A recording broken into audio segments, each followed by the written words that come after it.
இங்கே வந்திருக்கின்ற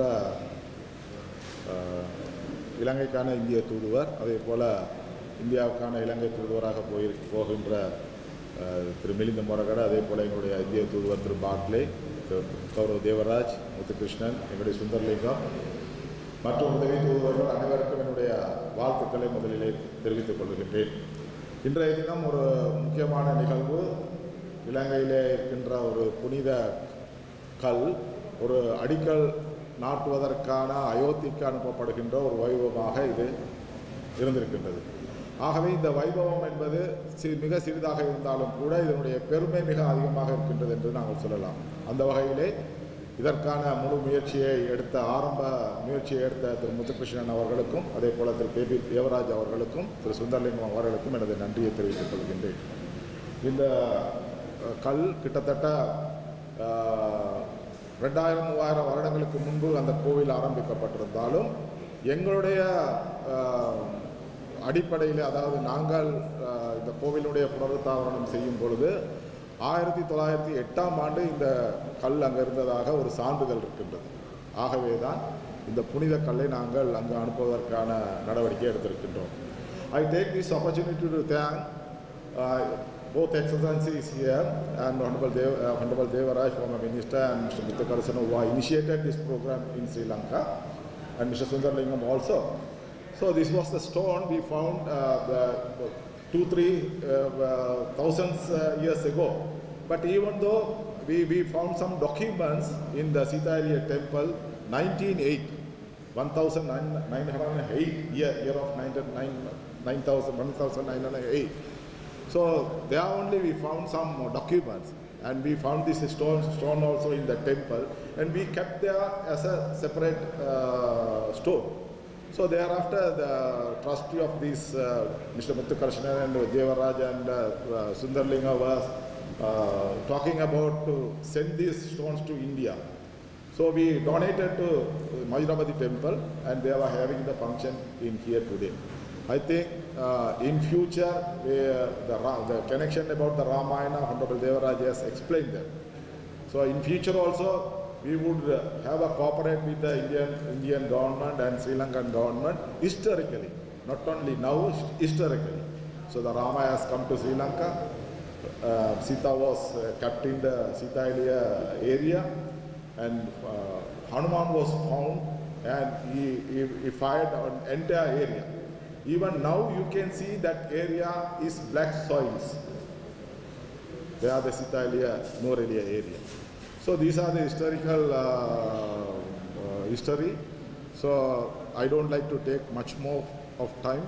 So I am very happy that both our Excellency Bagle and Mr. Milinda Moragada has come here to associate with us. Thank you very much.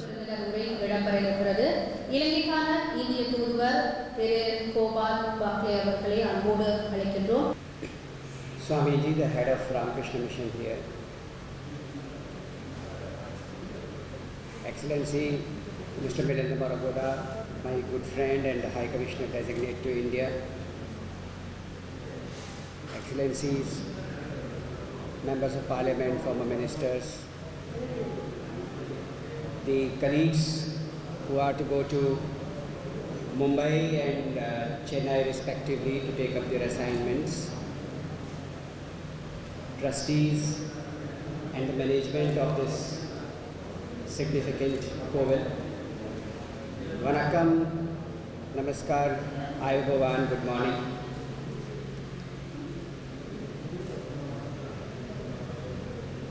When I got the invitation to come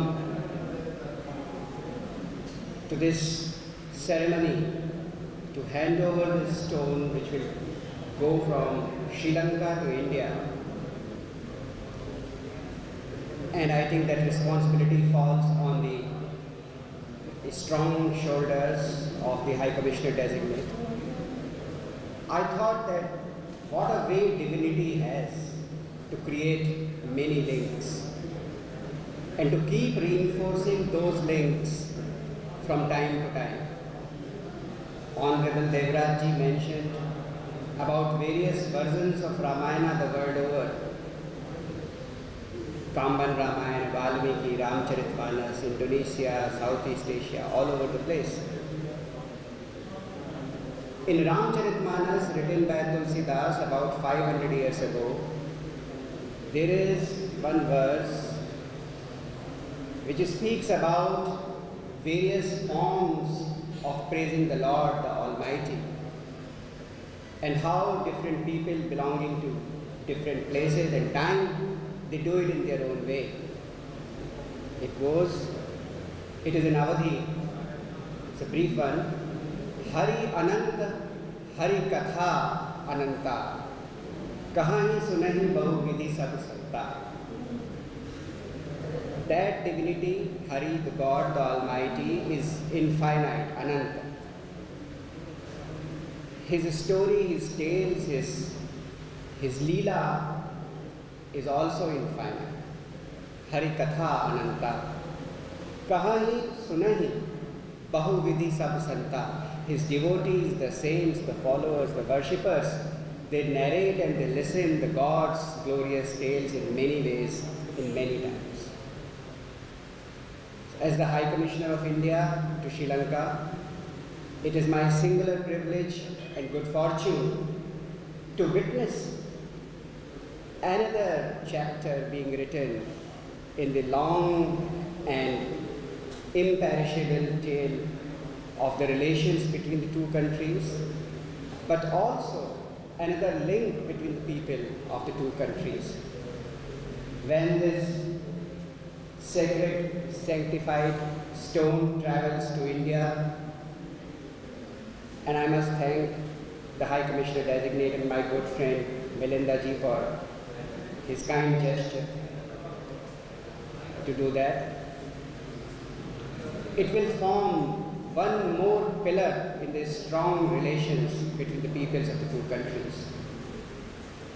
But even more importantly, it will form another string in the necklace that is our common heritage of the two people. It will form another symbol which will keep attracting people to each other. It will keep binding us even closer. I am sure after hearing this, many more people from India would like to visit Sita Amman temple in Noraelia, and likewise many more Sri Lankans would also wish to go and see the new Ram temple being built at Ayodhya at the ancient land. So therefore, I would like to thank all those who have taken this initiative, not only out of their religious fervor, but also out of their love and affection for the relationship between the two countries. I thank them for this initiative. We heard this morning that there is going to be Mahakumbhavashekam of the new building of the temple next month. I think this temple, and Milinda ji was mentioning to me briefly the history of the temple where we performed the worship before coming to this part. I think it has performed a great service, a yeoman service to people of all faith, especially those who come to these temples. And I am sure this new building will also continue to serve that purpose. And I wish all the best to this endeavor and to the endeavor of the management, of the trustees, and all those associated with these temples, that their efforts continue to serve the people, continue to serve the interests of the communities for which these facilities are meant. With these few words, I thank you once again, and I wish the endeavor all the best. Thank you.